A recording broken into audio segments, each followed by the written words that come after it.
사회복지사는 국가자격증이다. 이런 국가 면허나 자격증은 시간이 지날수록 취득하기 어려워지는데 먼저 취득을 했던 사람이 더 쉽게 취득을 한 경우가 많다. 그리고 한 번 취득을 해두면 계속 자격을 인정해주기 때문에 평생 동안 자격증을 써먹을 수 있다. 전 세계의 사회복지사는 400만 명이다. 이 중 100만 명은 우리나라가 차지하고 있다. 우리나라 사회복지사가 넘치는 이유는 취득이 쉽기 때문이다. 그래서 국민자격증이라는 별명이 붙기도 했다. 쉽다고 생각하는 이유는 무시험으로 취득하기 때문인데 14과목만 이수하면 자격증을 취득할 수 있었다. 이로 인해 사회복지사 2급 자격증 소지자가 10년간 120배나 늘었는데 무분별한 자격증 취득으로 수급 불균형 문제가 불거지자 2020년도 1월부터 17과목으로 늘고 실습시간 또한 120시간에서 160시간으로 늘어나기까지 했다. 사회복지사 자격증은 노후 대비나 이직을 목적으로 취득하는 경우가 많은데 사회복지사에 나이 제한이 없기 때문이다. 하지만 그와 반대로 나이가 많은 사람이 20, 30대와 경쟁해서 취업을 과연 할 수 있겠느냐 하는 이야기도 있는데 가시TV에 있는 77세 할아버지 사회복지사 근무 이야기 영상을 보면 나이보다는 그 사람 개인의 스펙이나 역량이 더 중요하다고 생각하게 된다. 건강가정사 자격은 사회복지사 자격증과 거의 대부분 과목이 겹친다.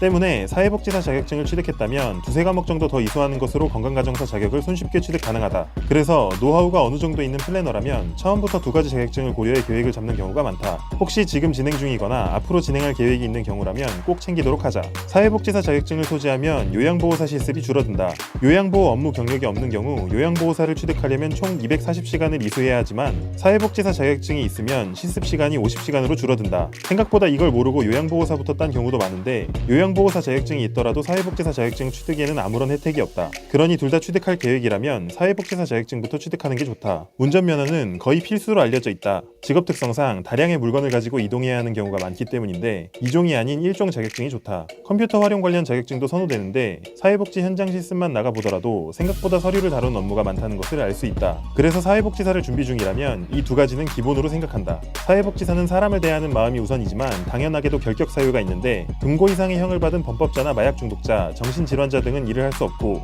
사회복지사가 되었더라도 후에 잘못을 하게 된다면 자격을 박탈당하게 된다. 군대에도 사회복지사가 있다. 항상 사건 사고가 끊이지 않는 군대 안에 병영생활 전문 상담관이라고 불리는 군 사회복지사가 있다. 기본적으로 사회복지사 자격증을 소지해야 하며 상담 경력이 있으면 가능하다. 이외에 병원이나 민간단체, 생활시설 등 사회복지사의 활동 범위는 생각보다 광범위하다. 한국직업능력개발원에 발표한 자료에 의하면 미래에 없어지지 않을 직업에 랭크되어 있고 여러 매체에 전망 있는 직업으로 사회복지사가 포함되어 있는 경우가 많다. 낮은 출산율과 고령화 사회로 인해 실버 산업은 계속해서 뜨고 있기 때문이다. 하지만 그만큼 사회복지사의 처우 개선 문제도 많은데 개선이 되고 있긴 하지만 아직 갈 길이 멀다. 하루빨리 국민들에게 높은 수준의 복지를 제공하고 현직에 있는 사회복지사분들이 사명감과 직업의식을 가지고 일할 수 있도록 쾌적한 근무 환경이 제공되었으면 좋겠다.